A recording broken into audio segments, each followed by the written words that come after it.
Hello, aujourd'hui je vais vous présenter une plante. C'est la Tradescantia.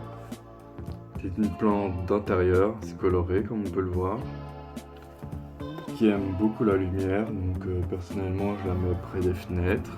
On peut aussi la mettre en plein soleil en été, mais elle résistera pas au gel, il faudra la rentrer. J'ai des boutures que j'ai fait il y a environ 1 mois et demi, donc elles sont pas très grande. J'ai une autre variété ici, la variété Pallida. Les autres c'est une autre variété, donc j'ai oublié le nom, mais c'est celle que j'ai le plus. Alors, et je vais bouturer celle-ci en vidéo du coup.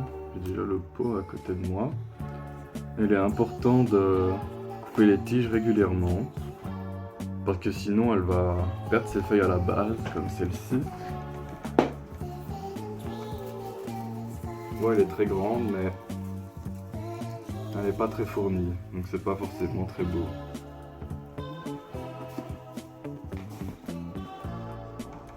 Alors pour bouturer, il vous suffira de couper une tige assez ferme. Par exemple, je vais vous montrer celle-ci. Voilà.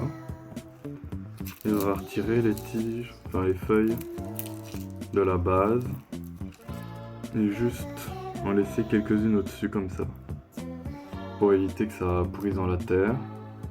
Et puis après ça, si vous voulez garder les boutures en intérieur, mieux les mettre dans des petits bocaux d'eau comme ça.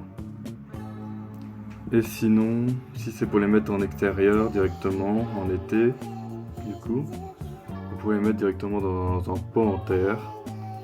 Mais pour l'instant, c'est mieux d'attendre qu'elles fassent des racines en eau. Et seulement environ 2 semaines après, quand elles auront assez de racines, vous pouvez les rempoter en terre. Une fois mes boutures faites, comme ceci, toujours retirer les feuilles de la base, je les enterre simplement dans la terre.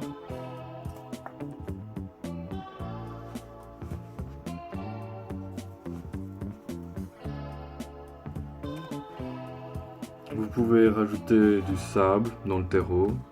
On peut mettre du terreau universel, c'est une plante assez facile. Et il faudra arroser 2 fois semaine, le premier mois, le temps qu'elle grandisse. Puis une fois semaine suffira, voire même moins. Voilà, c'est tout pour cette petite plante assez facile d'entretien. Et petit point important que j'allais oublier, c'est une plante qui est toxique pour les autres au contact, ou juste si elle est trop proche. Donc il faut essayer de les espacer un peu des autres, qu'elles ont tendance à faire jaunir les feuillages des autres espèces. Merci d'avoir regardé, à la prochaine.